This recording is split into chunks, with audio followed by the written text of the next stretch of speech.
এখন ঘড়িতে অলমোস্ট 4:45টার মতো বেজে গেছে। আমি একটু ঘুমাইছিলাম, তো এখন ঘুম থেকে উঠে এখন বের হব কাজটা করার জন্য। বইটা পড়ে নিলাম, এরপর আমি আমার ব্যাচ লাইটটাও পড়ে নিলাম। এখন যেটা করব সেটা হচ্ছে আসলে কি কি জিনিসগুলো এখন লাগবে কাজটা করতে, সেটা এখন দেখাচ্ছি আপনাদেরকে। আমি সবসময় ইউজ করি মোটুল ফুল সেন্সিটিভ ফ্রান্সেরটা। আপনারা সব সময় এই ট্রিক্সটা ফলো করতে হলে আপনারা অবশ্যই ফ্রান্স অথবা জার্মানির মোবিলটা ইউজ করবেন। ইন্ডিয়ানটা করলে তাহলে সেটা হবে না। আর আমি একটা বাজারে লোকাল যে মোবিলগুলো পাওয়া যায় খোলা মোবিল ভালো মানের, এটা নিয়ে নিছি। এটা প্রাইস পড়ছিল আমার 120 টাকা। আর আমি সবসময় একটা মোবিল ফিল্টার ইউজ করি প্রতিবার মোবিল চেঞ্জ করার পর। আজকে একটা ট্রিক শিখাবো আপনাদের। আমার বাইকটিতে এক মোবিল দিয়ে আমি কিভাবে 4200 কিলোমিটার চালাম, যেখানে কোম্পানি ক্লেম করে যে ফুল সেন্সিটিভ মোবিল দিয়ে 2500 থেকে 3000 চালানো যায়, বাট আমি সেখানে কিভাবে এক মোবিল দিয়ে 4200 কিলোমিটার চালাম, তাও কোনো প্রবলেম ছাড়া। এখন বাইক ড্রাইভ করতে করতে কিছু কথা বলি আপনাদের সাথে। সেটা হচ্ছে আমি এই বাইকটা ড্রাইভ করতেছি আমার নিজ হাতেই 50,000 কিলোমিটার প্লাস। সো অনেকেই বলে যে এক মোবিল দিয়ে 2500-2000 কিলোমিটার চালানো যায়। তো আমি এই জিনিসটা অনেক ইন্টারনেটে রিসার্চ করার পরে যেটা দেখতে পারলাম, একটু ভালোভাবে মেনটেনেন্স করতে পারলে সো আপনি আরো বেশি চালাতে পারবেন। এখন আমি আপনাদেরকে যে সিস্টেমটা দেখিয়ে দিব, আপনারা এটা সেম টু সেম ভাবে করতে পারলে আপনারাও আমার মতো 4200 থেকে 4000 কিলোমিটার এক মোবিল দিয়ে আপনারা ড্রাইভ করতে পারেন। আর যেখানে আপনারা এর আগে এক মোবিল দিয়ে 2500 থেকে 3000 কিলোমিটার এর পর মোবিল ডাউন দিতেন। তাহলে কাজ শুরু করা যাক। আমি আমার বাইকটিকে ডাবলেশন করে নিছি। এরপরে আমার বাইকের যে মোবিলের যে ড্রেন নাটটি আছে সেটা আমি একটা ডালি দিয়ে খুলে ফেলতেছি। এটা আপনারা সব ইজিলি খুলতে পারবেন। সো আমি আমার মতো করে নাটটা খুলে নিলাম। ইঞ্জিন নাটটা খোলা হওয়ার পরে এখন আমি আমাদের যে মোবিল ফিল্টার যে স্ক্রু দুইটা আছে এটা আমি একটি ডালি দিয়ে খুলে নিতেছি।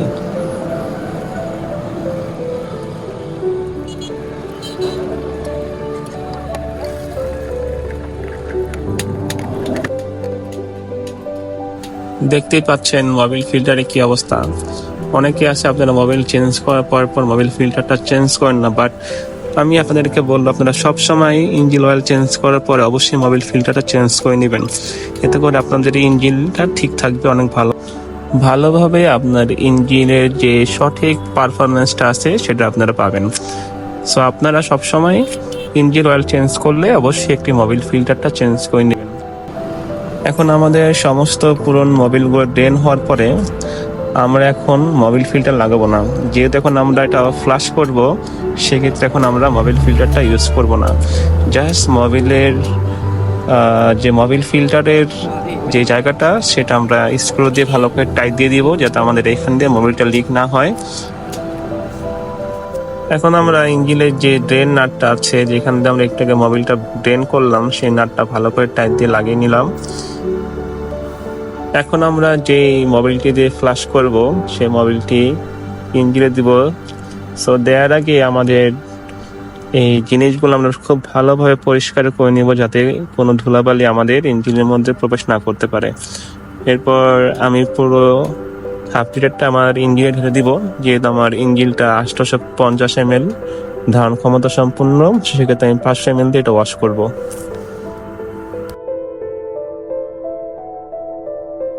এখন আমাদের ইঞ্জিন মোবিলটা দেওয়া শেষ। সো এখন আমরা এটা ফ্লাশ করব। সো ইঞ্জিনটা অন করলাম বাইকের। সো আমরা এখন এভাবে অন করে আমরা একটু মিডিয়াম একটা রেঞ্জে পিক আপটা ধরে রেখে, অথবা আমাদের যাদের ব্যাগে চোখ আছে চোখটা টান দিয়ে আমরা এভাবে এটা মিনিমাম 10 থেকে 15 মিনিট রেখে দিব। 10 থেকে 15 মিনিট ইঞ্জিনটা এভাবে অন রাখার পরে ইঞ্জিনটা হিট হওয়ার পরে এরপর আমরা মোবিলগুলোকে ড্রেন করে ফেলবো। সো 15 মিনিট পরে আমি আমার ইঞ্জিনটা এখন মোটামুটি একটা গরম অবস্থায় আসার পরে এখন আমি আমার ইঞ্জিনটা ফ্লাশ করব। যে মোবিলগুলো আমরা একটু আগে ইঞ্জিনটা ঢুকালাম, তখন এই মোবিলগুলোকে আমরা ড্রেন করে ফেলবো। এটা খুব ভালোভাবে ড্রেন করতে হবে আমাদের, যাতে ভিতরে একটুখানি পুরাতন মোবিল না থাকে। আমরা প্রয়োজনে বাইকটিকে ভালো করে ঝাঁকিয়ে এদিক ওদিক নিয়ে আমরা এরকম ভাবে মোবিলগুলো ড্রেন করতে হবে যাতে আমাদের বাইকের মধ্যে পুরাতন কোনো মোবিল না থাকে। এরপরে ভালো করে পরিষ্কার করে আমরা নতুন একটি মোবিল ফিল্টার বাইকে লাগিয়ে নিব।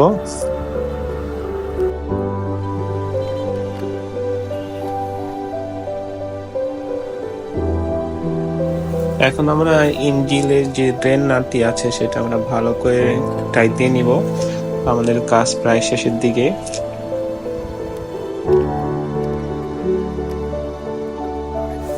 ভালোভাবে পরিষ্কার করার পরে আমরা এখন নতুন ইঞ্জিন অয়েলটি ঢালবো।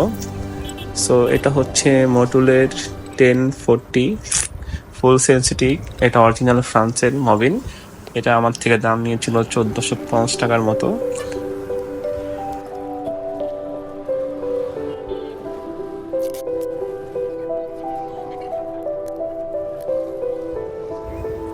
আমাদের ইঞ্জিনে এই গাড়িটিতে লেখা আছে 850 ml ধারণ ক্ষমতা, কিন্তু আমি এখানে 900 ml পর্যন্ত দেই। তো আপনারাও 900 ml দিতে পারেন, কোনো প্রবলেম হবে না ইঞ্জিনে। এখন আমি আমার ট্রিপ এটাকে আমি রিসেট করে নিচ্ছি, যেখানে আমি আমার সবসময় মোবিলের হিসাবটা রাখি যে কত কিলোমিটার চললো। সো এইভাবে আপনারা সম্পূর্ণ প্রসেসটা ফলো করলে আপনারাও ফুল সেন্সিটিভ মোবিল দিয়ে আপনার 4000 থেকে 4200 কিলোমিটার অনায়াসে ড্রাইভ করতে পারবেন। আজকের মতো আল্লাহ হাফেজ। এইরকম ইউজফুল ভিডিও পেতে পেজটিকে চাইলে ফলো দিয়ে রাখতে পারেন।